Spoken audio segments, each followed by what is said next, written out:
The problem of the United States and its manufacturing sector is much larger than this relationship between the United States and China.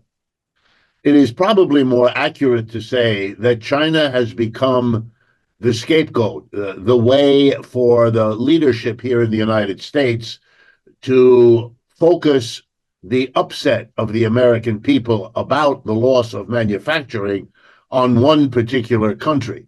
But that is a strange argument. The decision to move manufacturing industry out of the United States, particularly over the last 30 to 40 years, was made by the corporate leadership of American industry. And one of the places that both U.S. and foreign capitalists moved their manufacturing was to the People's Republic of China. The reasons were very simple. Number one, the wage level in China was much lower than the wage level in the United States or Western Europe or Japan. And number two, China, with its huge population and its rapid economic growth of the last 30 years, was the world's largest, fastest growing market. The same is true in Vietnam. The same is true in Brazil. The same is true to more or less of a degree in many other countries. This is the normal, market-driven, profit-maximizing behavior of capitalists. To blame it on China is bizarre. Every president out of the last 10 has campaigned on reviving manufacturing. Bush did it, Clinton did it, Obama did it, Biden did it. They all promise it, and none of them has achieved it. So it has become a kind of empty promise of American politics. Republican, Democrat alike, this is what they must say, so they say it.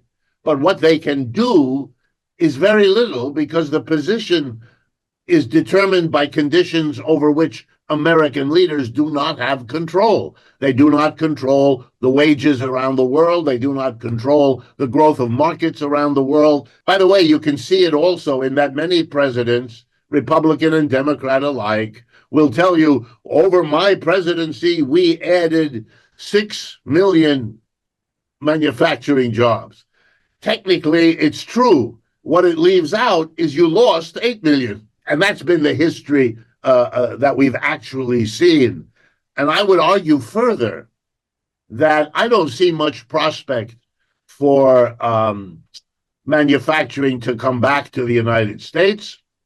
Even the turn towards economic nationalism that we are seeing in the United States and in other countries, even that is partly a process that will take a long time. In order for the United States to once again become a manufacturing economy, it would have to compete with the rest of the world, above all at the level of wages and the benefits workers get in this country. And that's going to take a long time because the wages in the United States are still significantly higher than in most of the rest of the world, less so than in the past. The direction is it, but it'll take time. If Mr. Trump resumes his program from his first period as president, namely to apply high tariffs to Chinese exports to the United States, if he does that, it will, of course, raise prices inside the United States because Americans buying Chinese goods will have to pay the price China charges, plus, in addition, the tariff implied by Washington that goes to Washington, and that means prices will go up. Well, that's not good for the inflation. The United States has a problem with inflation. Mr. Trump campaigned for president on a program of fighting inflation. If he's going to fight inflation, he can't apply tariffs to China. And if he's going to apply tariffs to China, it's going to make the inflation worse, not better.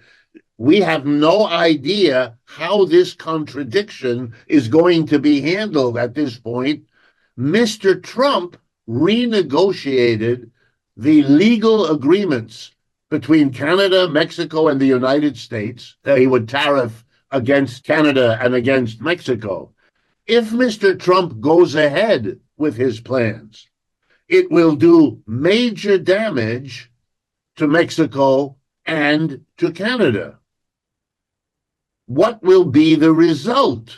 One of the things they're for sure thinking about, and maybe already doing, they're going to revisit their relationship to the People's Republic of China, because they're going to offset the damage done by the United States by becoming closer economically with China, which is not what the United States wants. That's the contradiction of United States policy. Over the last 30 to 40 years, American capitalists have invested huge amounts of money in the People's Republic of China. And they did so with the intention and the plan of producing not only for the Chinese market, but for the global market. They are not interested in economic nationalism. They are opposed to it. On the other hand, you have those American industries that are threatened by the competition from China.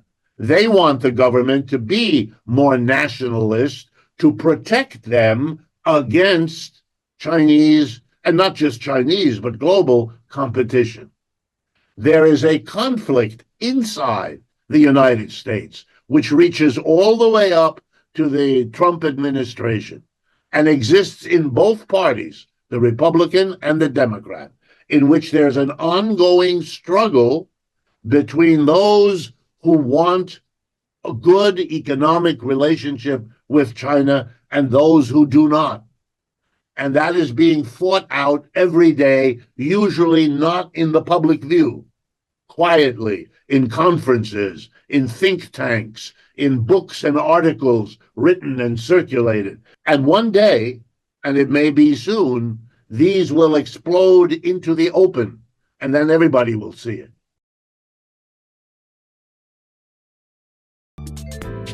偷偷告诉大家，我最近发现了新法宝 Royal Face 逆时奇迹系列，它有活肤露、全效精华，还有精华霜。尤其我皮肤比较偏干，所以我非常的注重保湿。保湿做得好，肌肤自然烹润。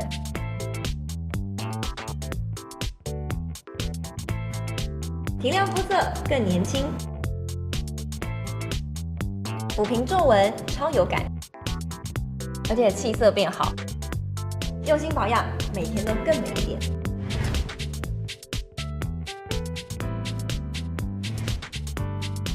美吧。